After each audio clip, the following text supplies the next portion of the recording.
E hoje vamos jogar Clash of Clans. Bora lá. Eu vou fazer o layout pra vocês. E falou. Bora pro layout. When night has become the day, they're sending you far away, so, so far away. When everything starts to fade, you don't have to be afraid. No, you don't have to be afraid. Take my hand and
when you wanna get off the ground, but gravity pulls you down.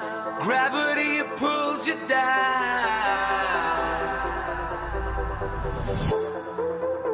And when you feel out of place, you don't have to be afraid. No, you don't have to be afraid. Take my hand and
esse foi o vídeo. Se você gostou, se inscreve aí no canal e bora lá que demorou. Galera, se você estranhou isso aqui, ó, que eu fiz, ó, vai ser uma armadilha, galera. Porque, tipo, os caras vai focar aqui, ó. Eles não vai conseguir primeiro, que esse aqui vai estar focando aqui. E os gigantes vão tentar pegar esse aqui. Daí ele vai indo e esse aqui também vai ajudando. Esse aqui, e a arca também, ó, que chega ali. E aqui o morteiro fica no meio sempre. E galera, falou. Se você gostou do vídeo, se inscreve aí, dá like no vídeo, deixa seus comentários se vocês querem que eu fique com essa série. É tipo uma série, galera, mas se vocês não quiserem, se inscreve aí. Escreve aí nos comentários que falou, galera. Se você gostou, se inscreve no canal.